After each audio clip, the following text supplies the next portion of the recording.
let's dive into a few things. I just want to get straight to it. Number one, when it comes to TC slash assistance, I want you to first think about it this way. You can easily hire somebody with a license and pay a woman who's been licensed for 3, 5, 10 years or longer with good experience, $500 to $1,000 a closing. Okay. Oh, okay. So I would highly recommend you start there. Okay, for TC work, this can be for listing and for transaction management. And this way you're not supporting a salary right off the bat. I would probably recommend you do that until you have probably a consistent 600K, 5, 6, 700K, 800K, maybe even $1 million a year. Then you can start bringing on full-time staff if required. I really do believe that, especially when you're small, in our type of industry, because the sales cycle is so long, I think what kills people is increasing the overhead to a point where it's unsustainable when you're not closing something.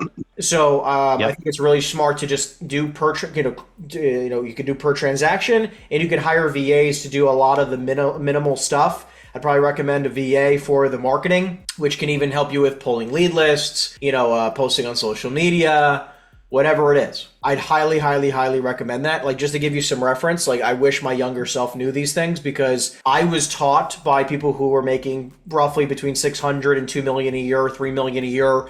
You need to have, staff to support you, right? Like, this is how they were taught. And I ended up building up a payroll of almost $40,000 a month, right? I had 8, 9, 10, 11 people on payroll, 12 people on payroll, including my family at one point, right? It absolutely crushed me. And if I knew better, I could have had probably payroll sub 10K instead of at 40 to have all the same work completed. And just a lot of it outsourced. So I just think that that'll give you a lot more staying power. And then obviously, again, once you start building up to a 7-figure consistent year, you can start bringing on a full-time individual if you want to, like an executive assistant type of role. I typically think is probably next beyond junior agents, which I obviously always recommend as you start to grow. You're right at the tipping point where I'd probably say junior agents are probably a good way for you to grow. This, working with you, was something I've been thinking about for maybe the past year and a half. But now I'm trying to kind of change hats and work more off of, I think, your system. So, I'm not stuck here, but once I understand how your methodology works and I can adopt it and adapt it and use it, then I can make a change after that. But I just want to make sure, I'm doing what I know because it's what I know. Makes sense. I just like to always say, I like myself, I'm open-minded to anything, right? Yeah. I don't claim to know everything. I definitely don't know everything. And it's just some things that I've learned in the past that have helped me grow faster, and some things I've learned in the past that have hindered my growth. So just kind of being open-minded, which I can appreciate. Because obviously, look, going the route, which again, there are the lens of listing properties for sale is that is my focus, right? Is a way of doing business, right? Brokers make lots of money doing it that way, right? And then the shift lens that I use, which is a multi-lens approach where I don't have a specific way of doing business. It's whatever fits for that specific property, whether it's acquiring, wholesaling, off-market brokering, or listing it for sale, all four are viable and always viable until the day of closing, right? So it's I'm not stuck to saying this is just how I do it. I used to be like that. Again, we're taught, especially coming from the residential space, we are taught to list everything for sale. I can understand that it's also been taught for the last multiple decades in a row, right? I get it. However, what I've learned is that doesn't have to be the case to make substantially more money. So what I've learned is that, hey, if you can think from a lens of saying, hey, what is the most profitable way that makes it a win-win for all parties involved, why don't we do that? I agree with you. Right. So it's saying, taking a step back, looking at it from a 30,000 foot view, what makes the most money and what is a win-win-win from all parties? Oh, it's off-market brokering it. Okay, got it. Or it's to wholesaling. Okay, great. Right? And then there's a lot of times where we're like, hey, this property is incredibly overpriced and they still want to sell it and they would really like to work with us. We're going to list it for sale. So it's whatever fits the mold. So obviously we'll work through that approach and that strategy as leads come across your plate, because it's all lead dependent. I never I won't know, and I can't tell you just by, us talking what always makes the most sense, because it's dependent on whatever lead you get and the motivation of that individual. Let's talk about your CRM and the organization piece to make sure you're ready to rock. Okay. So CRM, which one are you using right now? A CRE1 source. TRE1 source. Got it. Okay. Definitely not bad. Right? It's not a bad CRM whatsoever. For the most part, you can basically do everything in that. However, I always say this to everybody. I don't care if you're using HubSpot, which is free, right, or paid, call it as that end of the spectrum, all the way to Salesforce, right? Like where you could be spending X amount of money a month, right? Like, or anything in between. You must take a couple hours a week for the first 90 days of the CRM in learning the intricacies of the software. Take time. It's going to be worth it because once you understand how to maximize your use of it, you will be able to make more money faster, easier, more efficiently. Okay. The only thing I didn't really care for about this specific CRM is it's contact focused, not property focused. So when I'm farming and I'm looking for sites, typically like when I had Apto, I just pull up everything in San Mateo, everything in Redwood City, everything in San Carlos. I can't do that with this software. So that's, I wasn't sure if maybe it's try finding. So if that is the case, first off, I would say, hey, maybe it's a tag. Maybe it's a way of sorting that's different, right? Like there's other add-ons. Maybe, again, I'm not ultra familiar with this specific software, but I can tell you that I know that it can do most of what I would recommend. But to be honest with you, if it's one of those things where, hey, it just doesn't do the simple things that make your life easier, just switch CRMs, right? Like it's not worth shoving a round peg in a square hole and just like being pissed off about it all the time. You know what I mean? So, well, I like the deal tracking approach because then I can actually keep in touch with every deal I do. I know when the lease start date, lease end date is, all the other stuff. So, so guess what? That might be a software you use for that specific piece. You know what I mean? So like, look, at this stage of a business, it's not so important that you have one software that's unfucking believable that covers all your bases. It's saying, hey, what is the simplest, fastest way do I take a lead from A to Z? That's it.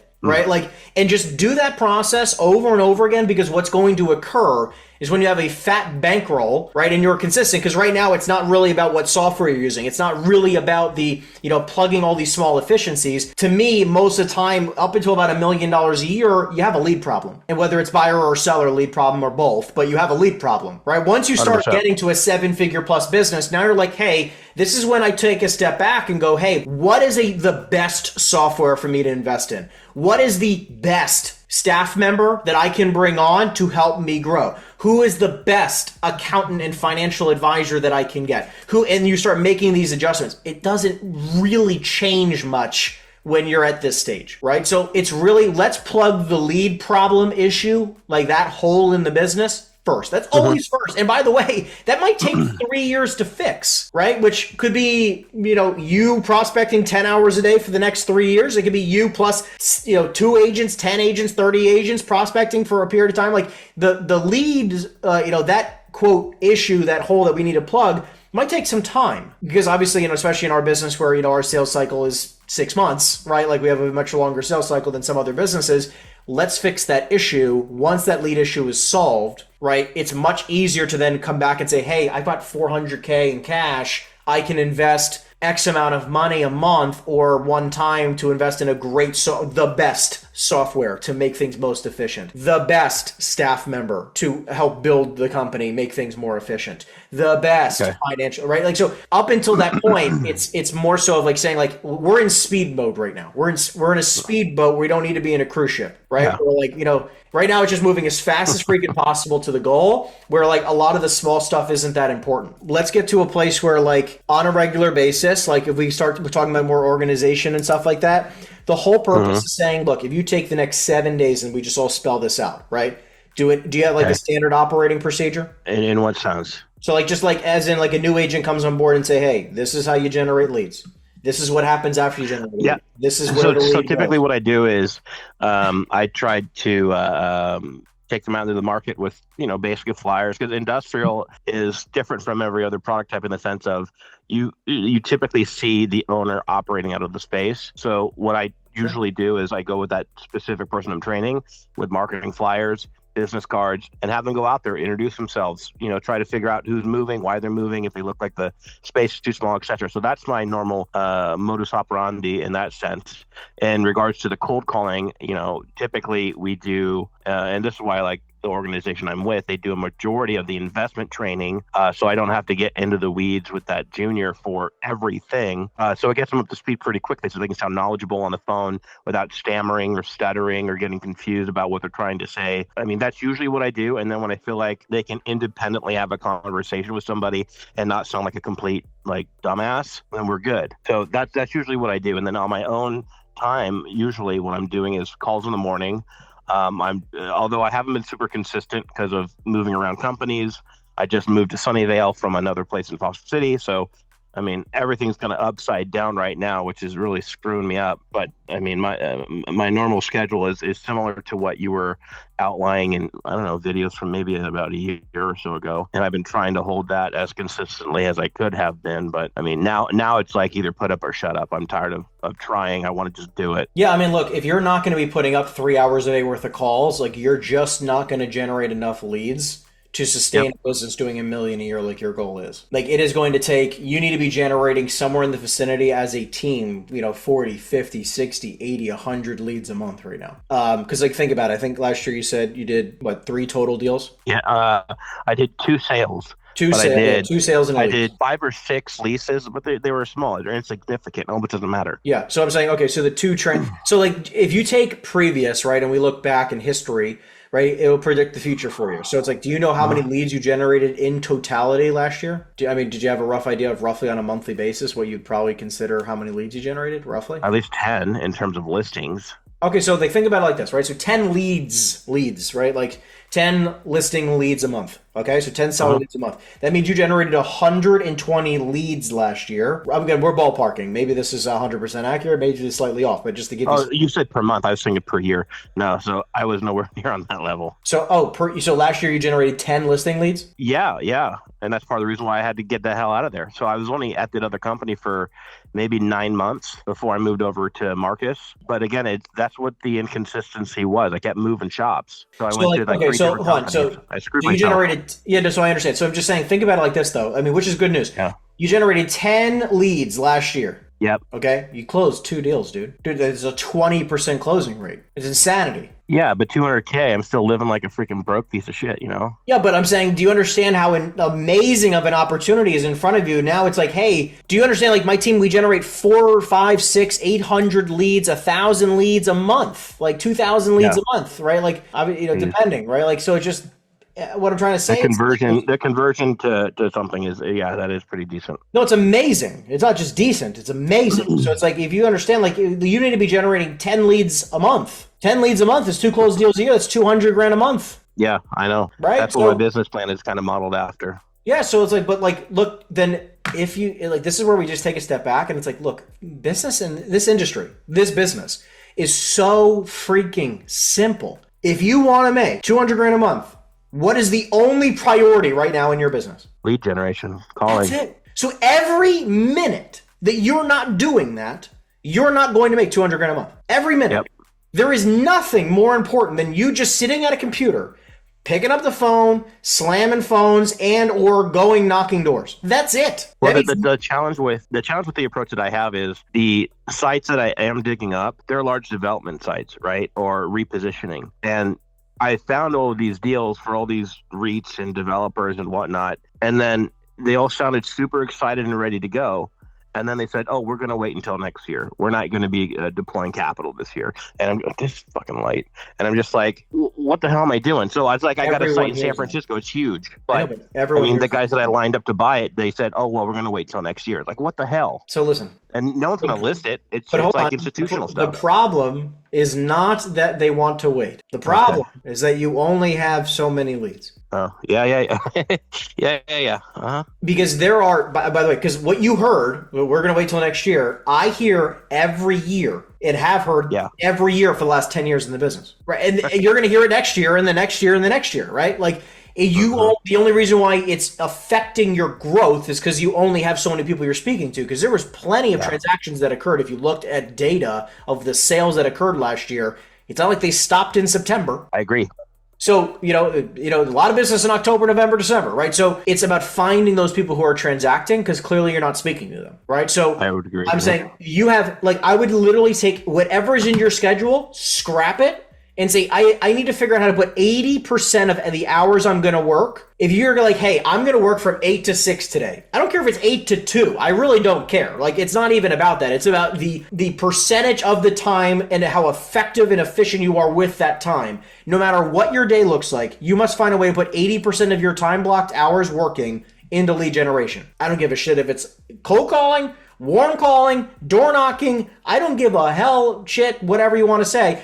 I don't care what it is. You got to find a way to put that into lead gen. Because if you're not generating, again, a minimum metric on my team is 40 leads a month. Oh, jeez. Right? So, like, dude, like, that in your head needs to be like, hey, like, dude, if you just got 20, you'd be a millionaire. Right? Like, so it's just, dude, like, there's nothing else more important. You don't need a junior agent. You don't need an assistant. You don't need a marketing person. You don't even need your CRM to be that spectacular. You just literally need to be pounding the pavement and generating more opportunities, because what you're generating is just not enough. The fact that you made 200 grand with 10 leads is fucking bananas. Insanity. Like, do you understand that if I close on at the same percentage ratio, I would have made like 200 million last year? So it's just like, you have an unbelievable closing rate. So like, whatever you're doing, do it, but just substantially more. Yeah.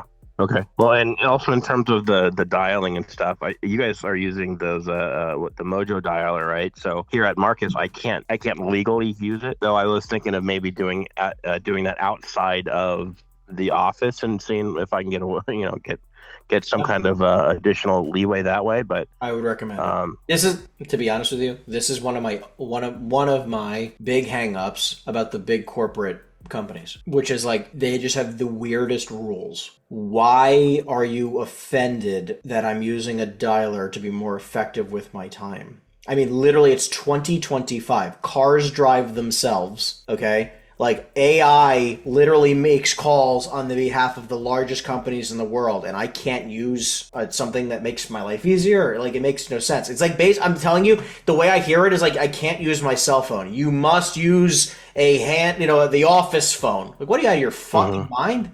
I would agree. And I felt the same way. I was using batch dialer with that other company, which was making decent progress. My issue was finding accurate contact info, because Reonomy and CoStar, I dumped the data from that into batch dialer, and a lot of those numbers were just not working right. I wasn't getting a hold of the source you find, no matter what.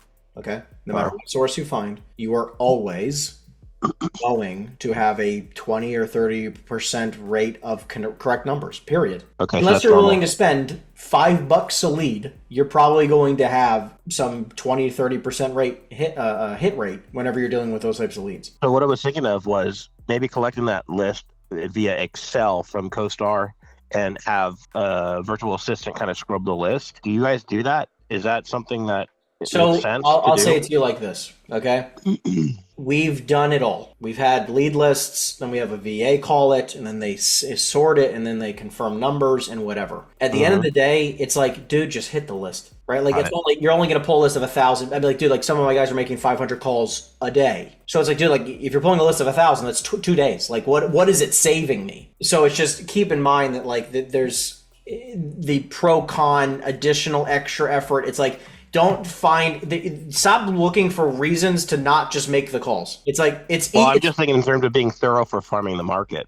No, I get it. But I'm saying, like, you're still, what I'm saying is that if you're going to call, let's just say there's 30% accurate numbers. You have a list of 1,000, okay? You're dialing for 4 hours a day. So maybe in a total of a week, you're going to get through 1,000. You do 200 a day. You're going to speak to this, especially if you're using a dialer. It's only going to take you a few hours. You're going to speak to the same amount of people regardless. The only difference is how long, you could probably do the same work in 2 days as you would a week. For now, it's just not that important. Could you do it in the future, invest in the future? Sure. Even to this day, we don't do that. Even to this day. Like, we've done it before in the past, but then we're just like, we have, 4 VAs that have to cold call the list just to confirm numbers, and it's just, it's a mess. So the other stuff I'm dealing with is just white noise. Just get on the phone and call. 100%.